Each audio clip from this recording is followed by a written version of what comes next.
కానీ నా ప్రభు అంటున్నాడు ఈరోజు, నేను నిన్ను ప్రేమించుచున్నాను. నీ బలహీనతను బట్టి నిన్ను దూరం చేయొచ్చు, నీ సమస్యలను బట్టి నిన్ను దూరం చేయొచ్చు, నీ స్థితిని బట్టి నిన్ను దూరం చేయొచ్చు. కానీ నా ప్రభు అంటున్నాడు, నేను నిన్ను ప్రేమించుచున్నాను.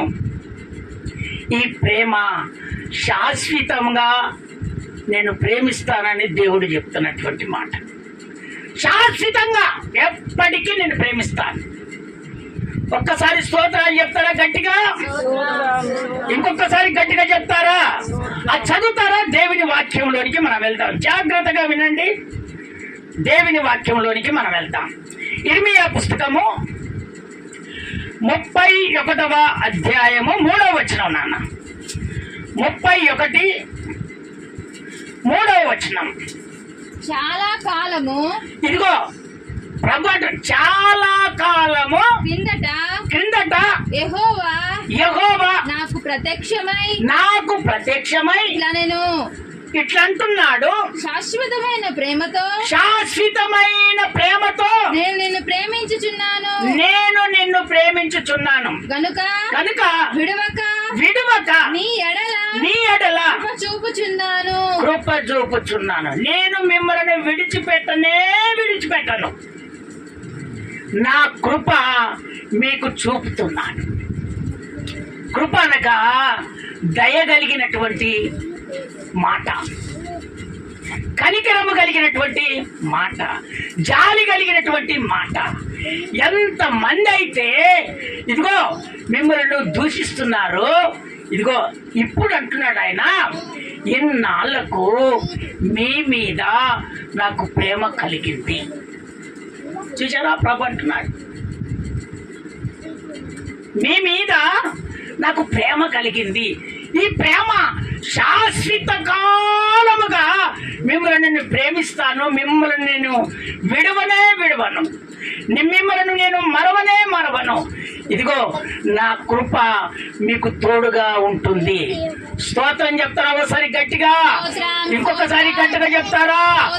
ఆయన కృప మన మీద ఉంటే ఏ మానవుడు కానీ వేరు చేయలేరు. ఆయన కృప మనలో ఉంటే ఏ రోగము మన దగ్గరికి రాదు. ఆయన కృప మనలో ఉంటే నీ స్థితిగతులన్నీ దేవుడే మారుస్తాడు. ఆయన కృప కావాలి. నా ప్రభు నిన్ను ఆయన కృప చేతనే పిలుచుకున్నాడు ఇక్కడికి.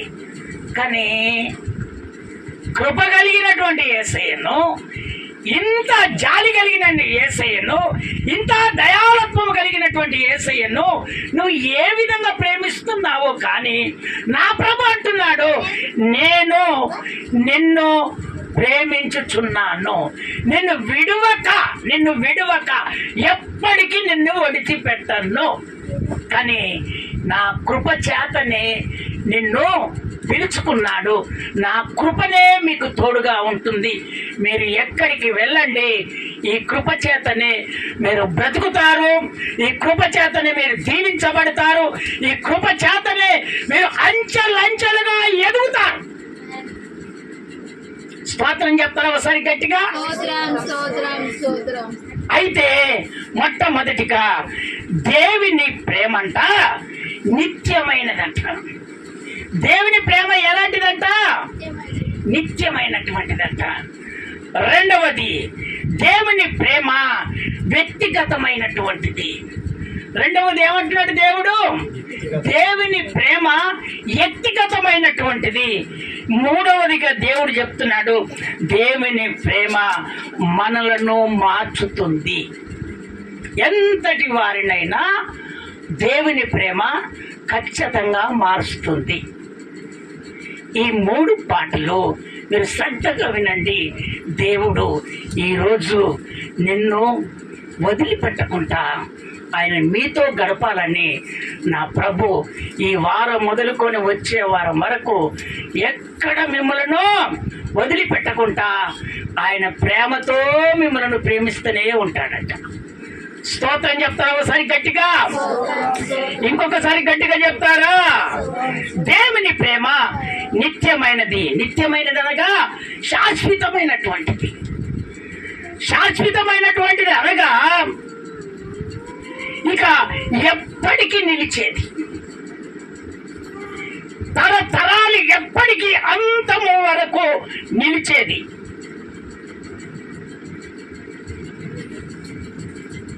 ఇంకా చెప్పాలంటే మార్పు లేనిది.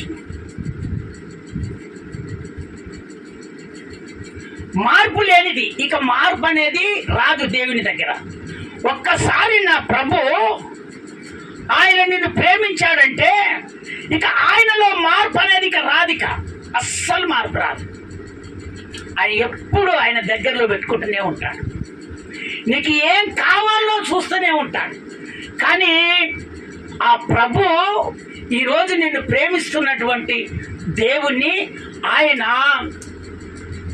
అంతం వరకు నిన్ను ప్రేమించాలని ఆశపడుతున్నటువంటి దేవుణ్ణి ఇక నువ్వు మాత్రము ఆయన ప్రేమకు దూరం కాకూడదని నా ప్రభు నీతో మాట్లాడుతున్నాడు. ఒక్కసారి స్తోత్రాలు చెప్తారా? ఇంకొకసారి గట్టిగా చెప్తారా? అది చదువుతారా? ఆ మాటల్లోనికి మనం వెళ్దాము.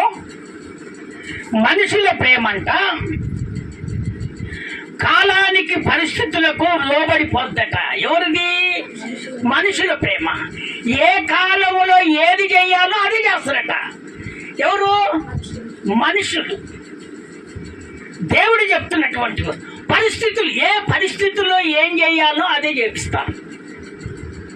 అందుకనే మానవుల ప్రేమకు మీరు దూరం అయిపోండి, మనుషుల ప్రేమకు మీరు దూరం అయిపోండి. నేను మిమ్మల్ని ప్రేమిస్తున్నాను, నా ప్రేమకు మీరు దూరం కాకండి. వాళ్ళేమో కాలాన్ని బట్టి, పరిస్థితులను బట్టి నీకు ఏది కావాలనో దాన్ని బట్టి నిన్ను ప్రేమిస్తారు. నీ పరిస్థితికి ఏది అవసరమో దాన్ని బట్టి వాళ్ళు ప్రేమిస్తారు. అది వాళ్ళకు ఏ అవసరం ఉంటుందో ఆ విధంగా నిన్ను ప్రేమించి వాళ్ళు నిన్ను వాడుకొని తర్వాత ఏం చేస్తారంటే ఇంకా వెళ్ళిపో అంటారు. స్తోత్రం చెప్తారా ఒకసారి గట్టిగా?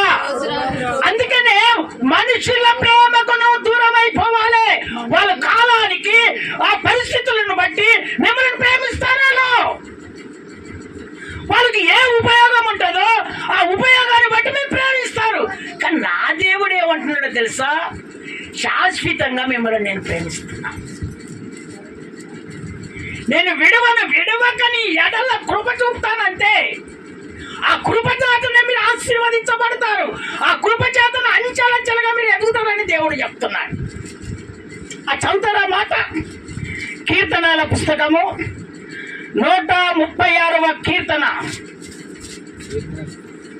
26వ వచనం. 26వ వచనం. ఆకాశమందుండు దేవునికి కృతజ్ఞత స్తుతులు చెల్లించుడి. మొట్టమొదటిగా ఆయన మనల్ని ప్రేమించాలంటే మనం ఏం చేయాలి? మొట్టమొదటిగా కృతజ్ఞతాస్తుతులు చెల్లించాలి. ఆయన కృప నిరంతరముండును. అప్పుడు ఆయన కృప నిరంతరము ఉంటది. ఆ కృప ఎప్పటికీ నా దేవుడు తీసివేసుకోడు. మొట్టమొదటిగా మనం చేయాల్సిన పని ఏంది? అమ్మా వినండి, కృతజ్ఞత స్తుతులు యేసయ్యకు చెల్లించాలి. కృతజ్ఞతగా స్తుతులు అనగా ఏంటిదో తెలుసా? దేవుడు నీకు చేసిన కార్యాన్ని ఎప్పుడు నువ్వు స్తుతించుకుంటూ ఉండాలి. కొంతమంది ఏం చేస్తారంటే దేవుడు చేసినటువంటి ఆ కార్యాన్ని దేవుని ఎదుట ఒప్పుకొని సాక్ష్యం చెప్పరు. కొంతమంది ఎందుకు సాక్ష్యం చెప్పారంటే వీళ్ళే గర్వమైపోతారు. వీళ్ళే నేనే యేసయ్యను అన్నట్టు ఫీల్ అయిపోతాను. నేను చేస్తేనే ప్రార్థనలో జరిగిందని ఒక ఫీల్ అయిపోతారు కొంతమంది. ప్రభు చెప్తున్నటువంటి మాట, అందుకనే నా కృపకు ఇక నుంచి మీరు దూరం కాకండి. నా కృప మీకు ఎప్పటికీ ఉండాలంటే మీరు కృతజ్ఞత స్తుతులు నాకు చెల్లించండి. అయ్యా నా కార్యం చేశావయ్యా, అయ్యా నేను సంతోషంగా ఉన్నానయ్యా, నా బలహీనతలు విడుదలైపోయాయ్యా, నేను ఆశీర్వదించబడుతున్నానయ్యా, అయ్యా నేను సంతోషంగా ఉంటున్నానయ్యా, నీ కృప నాకు దూరం చేయకని నువ్వు ఎప్పుడైతే కృతజ్ఞత స్తుతులు చెల్లిస్తావో నా ప్రభు నిన్ను ఏ మాత్రము ప్రేమించకుండా ఉన్నాడు, ఆయన మాత్రము నిత్యముగా ఆయన నిన్ను ప్రేమిస్తాడు. ఎప్పటికీ ఆ ప్రేమ నీకు దూరం కాదు. ప్రభుకు నీకు ఎప్పటికీ దూరం కాదు. అందుకనే నువ్వు మొట్టమొదట నువ్వు చేయాల్సిన పని ఏంటంటే కృతజ్ఞత స్తుతులు నువ్వు చెల్లించాలి. ఆయన కృప నీకు దూరం కాదు. స్తోత్రం చెప్తారా ఒకసారి గట్టిగా, ఇంకొకసారి గట్టిగా చెప్తారా? అది చదువుతారా? ఆ వాక్య భాగంలోనికి మనం వెళ్దాం. ఒక భక్తుని గురించి చెప్తున్నటువంటి మాట.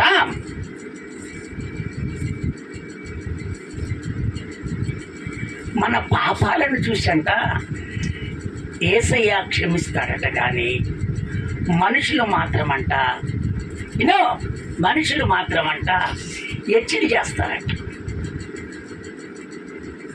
తల పైకెత్తుకునేటట్టుగా చేయరట. మనుషులు అసహించుకుంటారట, పాపాన్ని బట్టి అసహించుకుంటారట.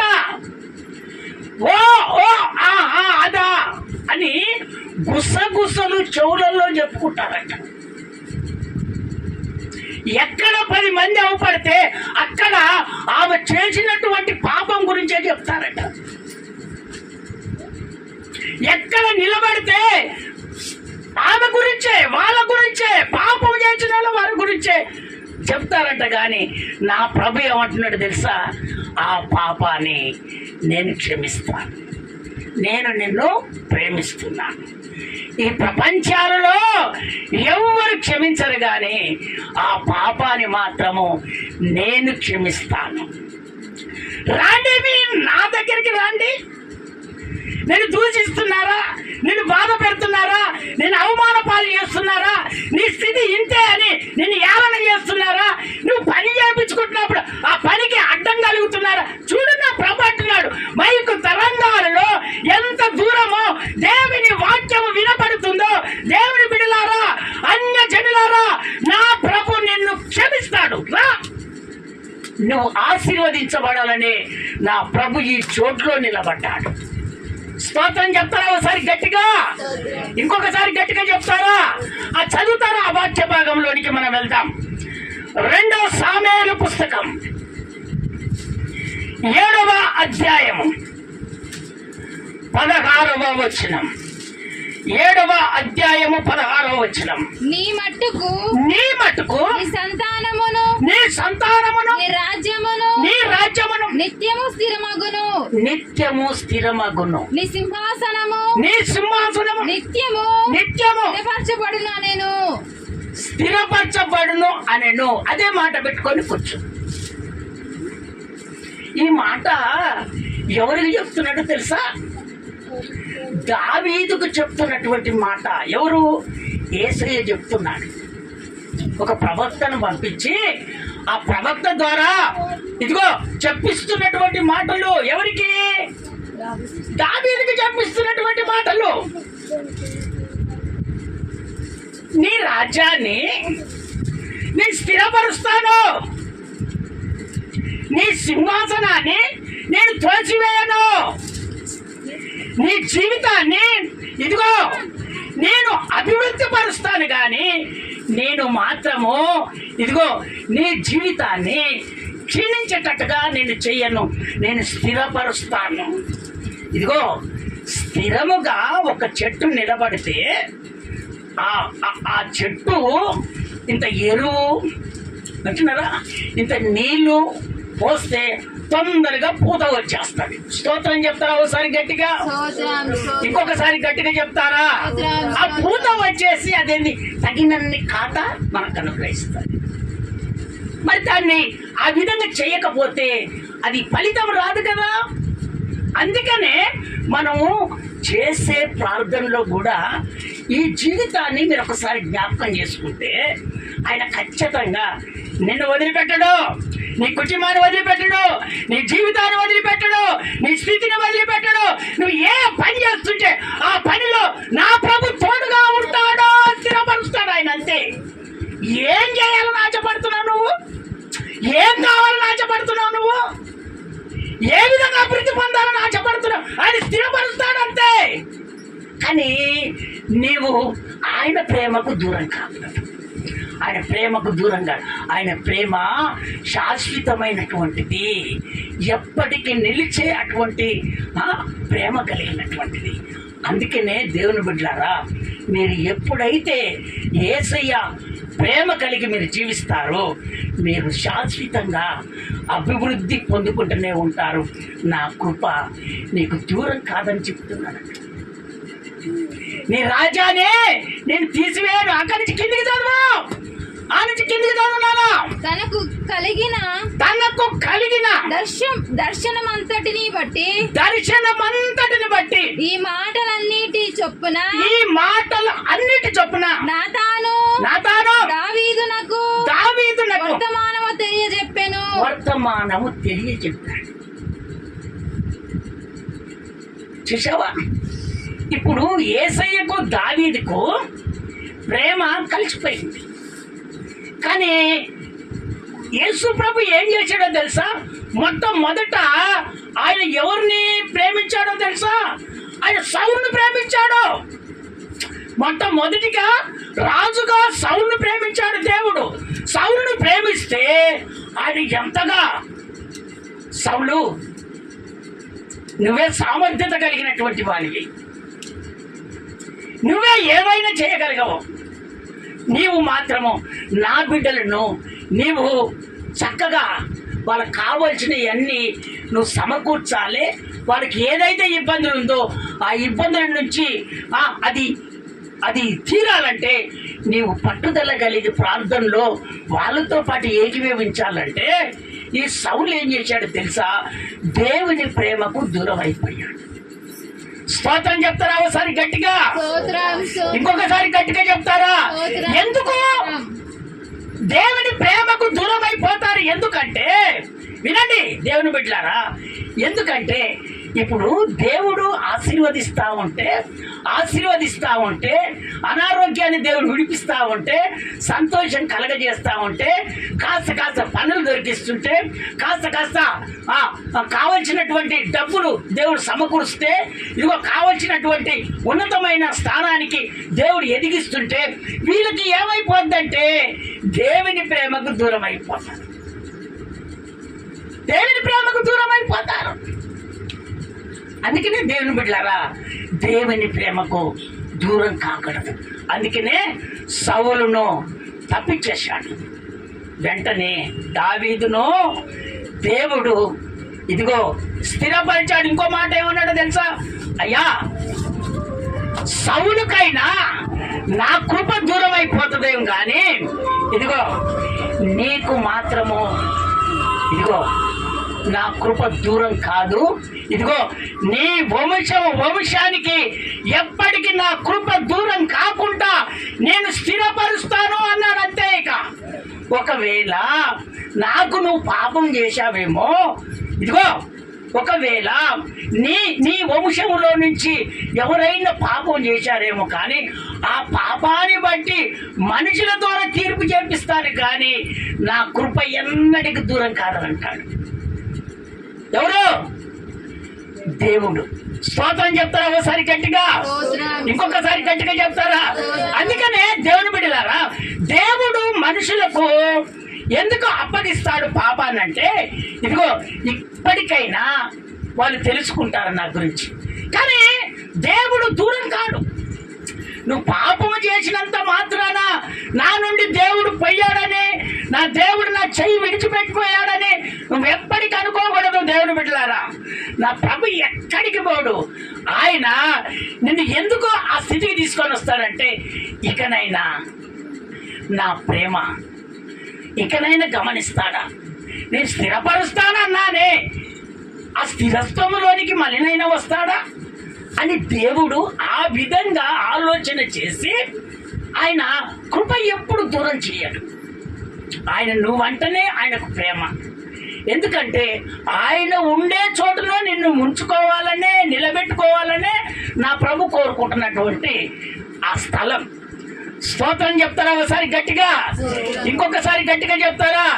అందుకనే ప్రభు మనతో మాట్లాడుతున్నటువంటి మాట, ఆయన కృపను మనము దూరం చేసుకోకూడదు.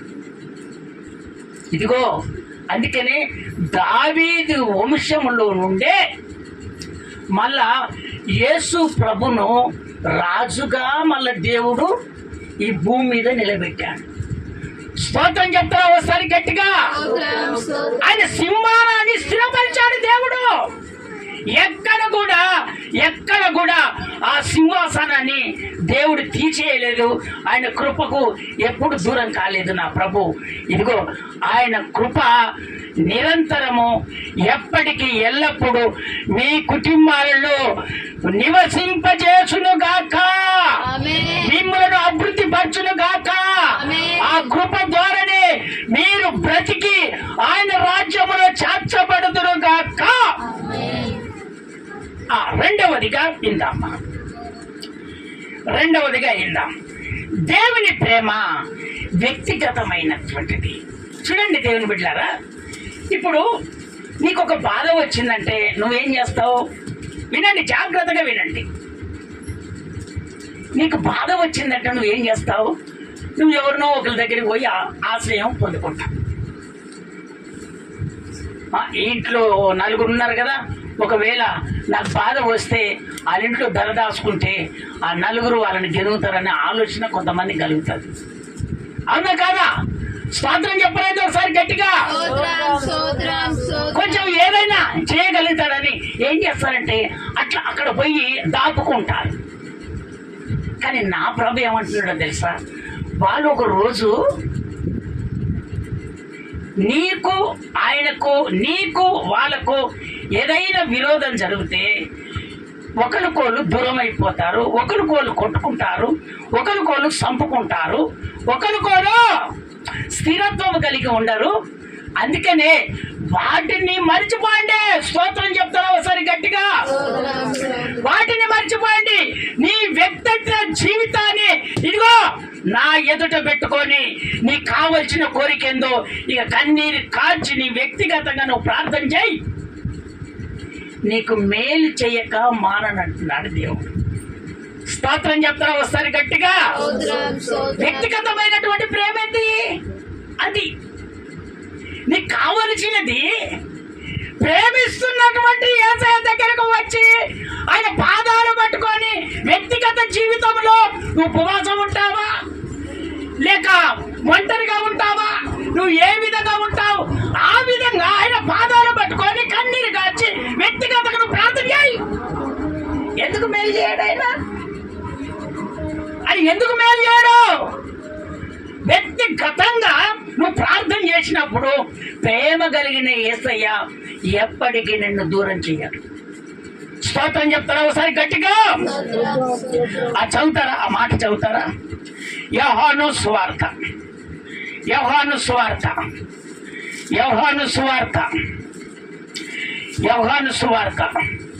3వ అధ్యాయము 16వ వచనం.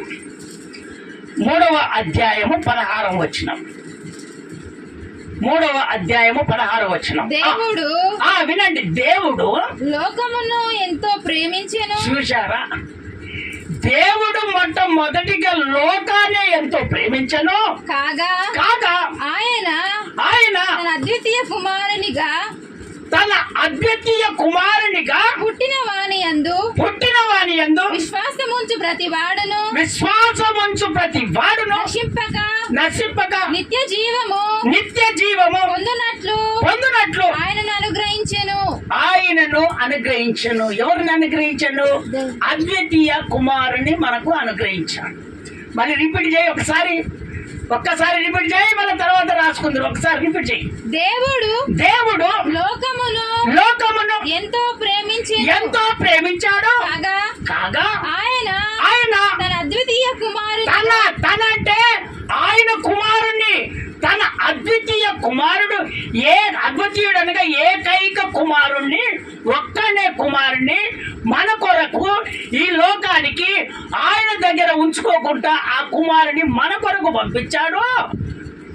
పుట్టిన వాని యందు విశ్వాసముంచు ప్రతి వాడును నశింపక నిత్య జీవం పొందునట్లు ఆయనను అందుకనే మనకు అనుగ్రహించాడు. మనం ఎప్పటికీ బ్రతకాలని. స్తోత్రం చెప్తారా ఒకసారి గట్టిగా? అద్వితీయ కుమారుడు అనగా ఏకైక కుమారుడు. ఆ కుమారుని యందు మనం ఏం చేయాలంటే విశ్వాసం ఉంచాలి. ఆయన నాకు ఏదైనా చేయగలడని విశ్వాసం ఉంచాలి. ఆయన నా బాధ తొలగించగలడని విశ్వాసం ఉంచాలి. నా బ్రతుకును మార్చగలడని విశ్వాసం ఉంచాలి. నా జీవితాన్ని మార్చగలడని విశ్వాసం ఉంచాలి. కొంతమంది విశ్వాసం ఉంచాలి. విశ్వాసము లేని ఎడల నువ్వు ఏది కోరుకున్నా కూడా అది జరగదు. విశ్వాసముతో నువ్వు అడుగు, అది ఖచ్చితంగా జరుగుతుంది. స్తోత్రం చెప్తారా ఒకసారి గట్టిగా? ఇంకొకసారి గట్టిగా చెప్తారా? ఆయన కుమారుణ్ణి ఈ లోకానికి మన కొరానికి ఆయన పంపించాడు. చూశావా ఎంత ప్రేమ కలిగినటువంటి దేవుడు! ఈ రోజులలో అనేకులు ఆ కుమారుని ద్వారానే రక్షణ పొంది అనేకుల ఎదట ఈ రోజులలో నక్సలిజం వాళ్ళు పెట్టినారా, రౌడీలు, గుండాలు పెట్టినారా, పాపము చేస్తున్నటువంటి ప్రతి ఒక్కరూ ఈరోజు ఆ కుమారుని ద్వారా ఈరోజు అందరూ రక్షించబడి ఆ కుమారుని గురించి సాక్ష్యం చెప్పడం మొదలు పెట్టారు. స్తోత్రం చెప్తారా ఒకసారి గట్టిగా? ఇంకొకసారి గట్టిగా చెప్తారా? ఎందుకో తెలుసా? ఆయన మన బ్రతుకును మార్చగలడు, సజీవ లెక్కలో ఉంచగలడు, ఆయన ఎప్పటికీ జీవింపజేయగలడు. ఆయన ఏ అనారోగ్యం రానియడు, ఏ స్థితులను దాటిపోకుండా చేయగలడు, ఏ బాధలైనా ఆయన తొలగించగలడు.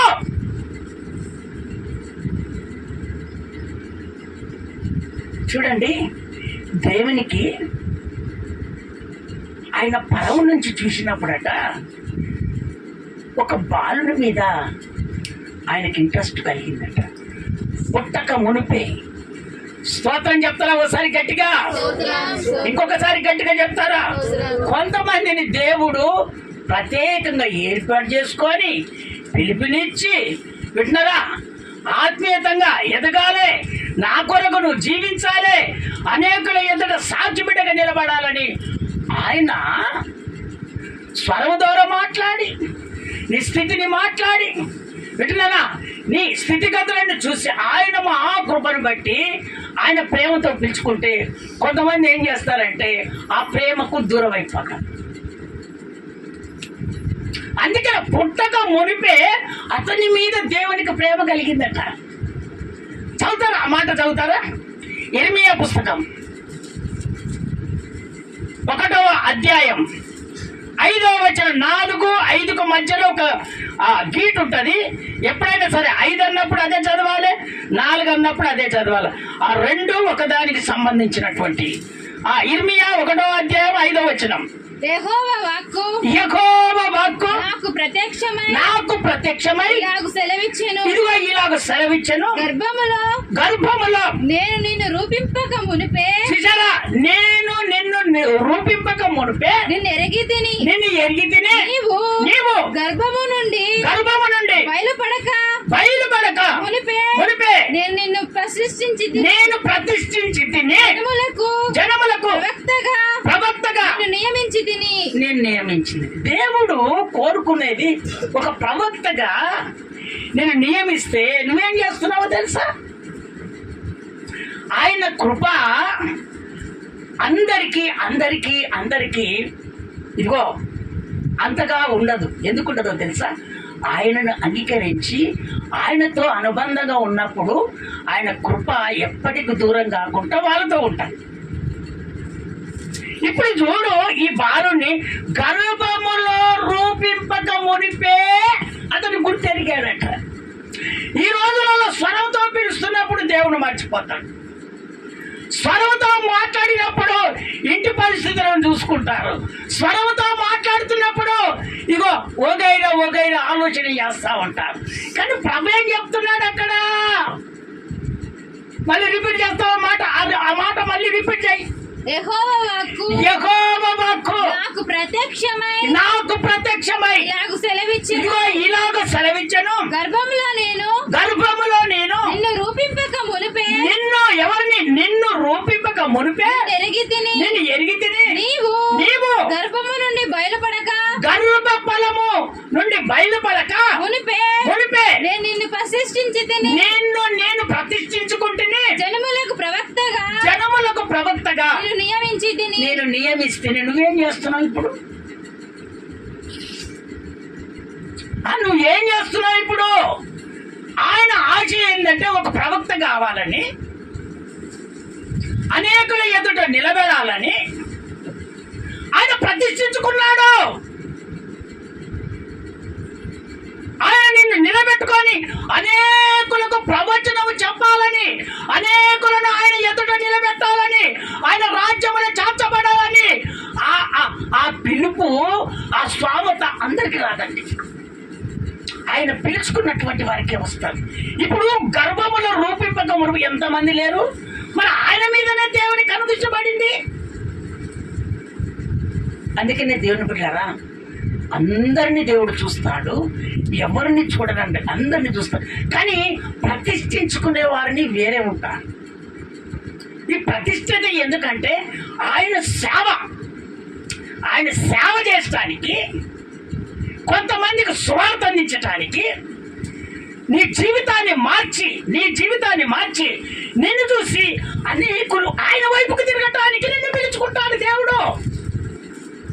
కానీ నువ్వేం చేస్తున్నావు? నీది నువ్వే చూసుకుంటున్నావు. అందుకనే ఆయన ఒక ప్రవక్త. ఆయన కిందికి చదువు, అయ్యా నేను బాలుడును కదయ్యా అని అంటాడు. చూడు ఎంత చక్కగా చెప్తున్నాడు. అందుకు అయ్యో ప్రభువగు యెహోవా చిత్తగించుమయ్యా, నేను బాలుడనే మాట్లాడుటకు శక్తి చాలదని నాకు శక్తి చాలదని నేననగా యెహోవా నాకు ఇలాగ సెలవిచ్చాను. నాకు ఇలాగ మళ్ళీ చెప్తున్నాడు. నేను బాలుడనవద్దు. చూడు, నేను బాలుడని నువ్వు పదే అనొద్దు. నేను నిన్ను పంపువారందరి యొద్దకు నేను ఎవరి యొద్దకైతే నిన్ను పంపుతున్నాను నీవు పోవలెను. నువ్వు ఖచ్చితంగా పోవాలి. నీకు ఆజ్ఞాపించిన సంగతులన్నీ చెప్పవలెను. నువ్వు మర్చిపోకుండా ఆ సంగతులన్నీ నువ్వు చెప్పాలి. అది ఎంతమంది లేరు దేవుని అంగీకరించినటువంటి వాళ్ళు? మరి అందరికీ దేవుడు ఎందుకు చెప్పడు? ప్రత్యేకంగా నీతోట దేవుడు ఎందుకు మాట్లాడుతున్నాడు? అందుకనే దేవుని బిడ్డలారా, సాధారణ కుయుక్తి పరుడు ఏం చేస్తాడంటే వాడు ఏదో ఒక రకంగా దెబ్బ కొట్టేస్తాడు. కానీ దేవుని జీవితం పిల్లగారి మీద ఏ విధంగా ఉంది? అందుకని దేవుని బిడ్డలారా, కొంతమందిని దేవుడు ఏం చేస్తాడంటే ఆ దర్శనాన్ని, ఆ పిలుపును దేవుడు ఇచ్చి పంపించేస్తాడు. ఎందుకంటే ఆ అద్భుతము అందరికీ వాడి దేవుడు. మళ్ళా ఆ అద్భుతము, ఆ ప్రవచనాలు, ఆ దర్శనాలు అందరికి ఇవ్వడం వల్ల దేవుడు ఇచ్చేవారికే ఇస్తాడు. అందుకనే దేవుని వాక్యం వింటున్నటువంటి దేవుని బిడ్డలారా, ఎవరైనా సరే ఇలాంటి దర్శనం కలిగి ప్రభు నీకు ఇచ్చినప్పుడు కొంతమందికి సువార్త అందించి దేవుని సన్నిధికి నడిపించాలి. మళ్ళీ వేరే సంఘాలకు నడిపించడానికి ప్రయత్నం చేయకండి. మళ్ళీ దేవుడు ఏం చేస్తాడంటే మూతి మీద కొడతాడు. స్తోత్రం చెప్తారా? ఒకసారి గట్టిగా, ఇంకొకసారి గట్టిగా చెప్తారా? ఈ ప్రయాసం అంతా ఎందుకు? మీ కొరానికే కదా. మీ సంఘము విస్తరించబడాలనే కదా, మీ సంఘం ఆశీర్వదించబడాలనే కదా, మీ సంఘం అభివృద్ధి కావాలనే కదా. మరి నువ్వు వేరే వాళ్ళ దగ్గరికి నువ్వు పోతే దేవుడు నీ మీద ఎంత కోపడతాడో నువ్వు అనుకుంటావు. నాకు అన్ని జరుగుతున్నాయి అని లేదు. దేవుడు నిలువున చెట్టు ఎండిపోవంటే ఎండిపోయింది దెబ్బకి. పోయిందా లేదా? నా దేవుడు ఆ విధంగా సూచక క్రియలు అద్భుతాలు చేయగలిగినటువంటి దేవుడు. అమ్మా నువ్వు నడిపిస్తలేవా? నీ స్థితి నీకు తెలుసురా బాబు, నీ బ్రతుకు నీకు తెలుసు, ఆయన దేవుడికి తెలుసు కదా. మాకేం దాట్లేదు కదా, కొంతమంది అనొచ్చు, కానీ ఏ రోజు దేవుడు కొడతాడో ఎవరికి తెలియదు. తెలియకుండానే తల కింద చేసేటట్టుగా దేవుడు చేస్తాడు. స్తోత్రం చెప్తారా ఒకసారి గట్టిగా? ఇంకొకసారి గట్టిగా చెప్తారా? నా బలాన్ని చూసి, మనుషుల బలాన్ని చూసి ఎప్పుడు ఎగిరి పడకూడదు. మన యేసయ్య బలాన్ని చూసి, ఆయన కృపను బట్టి నువ్వు ముందుకు వెళ్ళు, నువ్వు ఆశీర్వదించబడతావు. స్తోత్రం చెప్తారా ఒకసారి గట్టిగా? ఇంకొకసారి గట్టిగా చెప్తారా? బాలుడని నువ్వు అనొద్దు. నువ్వు బాలుడవని నాకు తెలుసయ్యా, నీకు ఏం రాదని నాకు తెలుసు, నీకు చదువు లేదని నాకు తెలుసు, నువ్వు బైబిల్ చదవలేవని నాకు తెలుసు, నువ్వు ఏ పని చేయలేవని నాకు తెలుసు, నీ అనారోగ్యం గురించి నాకు తెలుసు, నీ స్థితిగతులని నాకు తెలుసయ్యా. అయినా నేను ఎవరి దగ్గరికి వెళ్ళమంటే వాళ్ళ దగ్గర నువ్వు ఖచ్చితంగా వెళ్ళాలి. మళ్ళీ ఏమంటున్నాడు చూడు, ఆ నుంచి కిందికి చదువు, ఆ మాట చదువు, ఎంత చక్కగా చెప్తున్నాడు దేవుడు. వారికి భయపడకుము. నువ్వు వారికి భయపడతావా? నిన్ను విడిపించుటకు నేను నీకు తోడై ఉన్నాను. నేను తోడై ఉన్నాను. ఇదే యెహోవా వాక్కు. ఇది యెహోవా వాక్కు. నేను విడిపిస్తాను, నేను ఖచ్చితంగా నిన్ను విడిపిస్తాను. నువ్వు అంధకారంలో ఎక్కడ ఉంచినా, ఎంతమంది నీ మీద ఫైటింగ్ చేసినా, ఎంతమంది నీకు ఏది తెలియదన్నా, ఇదిగో నేను నీకు తోడుగా ఉంటాను, నిన్ను విడిపిస్తాను, నేను విడిపిస్తాను నిన్ను.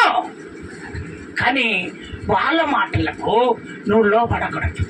అందుకని దేవుని బిడ్డలారా, కొంతమంది గ్రామాలలో, కొంతమంది పట్టణాలలో మేమే అన్నట్టు ఫీల్ అయిపోతారు. కానీ మనకంటూ ఒక దేవుడు ఉన్నాడు. ఆయన బలముతో మనం ముందుకు పోయినప్పుడే మన జీవితంలో గొప్ప గొప్ప కార్యాలు మనము చూడముగాక. ఏ మనిషిని పెట్టుకోకూడదు. నా ప్రభు యథార్థంగా మీతో మాట్లాడుతున్నాడు. ఈ స్థితిని నువ్వు మార్చుకుంటే నీ జీవితాన్ని సరళముగా అభివృద్ధి పరుచుతాడు నా దేవుడు. స్తోత్రం చెప్తారా ఒకసారి గట్టిగా? ఇంకొకసారి గట్టిగా చెప్తావా? ఆ 10వ వచనం చదువు, ఆ 10వ వచనం ఒక్క మాట చదువు, ఆ 10వ వచనం ఒక మాట చదువు నాన్న. వెల్లగించుటకును, చూడు దేవుడి పెళ్ళగించుటకును, విర్రగొట్టుటకును, నశింపజేయుటకును, పడదోయుటకును, కట్టుటకును, నాటుటకును నేను ఈ దినమున జనముల మీదను రాజ్యముల మీదను నియమించి ఉన్నాను. నేను నిన్ను నియమించి ఉన్నాను. అంతే కదా. నేను పెగలిగిస్తా. ఒకవేళ నీకు విరోధంగా ఎవరన్నా చేస్తున్నాడా, నేను పెళ్ళగిస్తాను. నీకు ఏ ఆటంకాలు వచ్చినా కూడా నేను వాటిని తీసివేస్తాను. ఎందుకో చెప్పనా? నీకు ఇచ్చినటువంటి కృప ఇదిగో దూరం కాకుండా నువ్వు కాపాడుకోగలిగితే, ఎంతమంది పడదోయాలని ఆశపడ్డారో వాళ్ళను పడదోస్తాను, ఎంతమంది నిన్ను ఇరగొట్టాలని ఆశపడుతున్నారు వాళ్ళని ఇరగొడతాను. అంటున్నావా? సకలమైన బుద్ధి కలిగి నువ్వు జీవిస్తే నా ప్రభు రాబోయే రోజులలో ఒక ప్రవక్తగా దేవుడు నిలబెట్టును గాక. స్తోత్రం చెప్తారా ఒకసారి గట్టిగా? ఇంకొకసారి గట్టిగా చెప్తారా? అందుకని ఆ బాలునికి దేవుడు ఇచ్చినటువంటి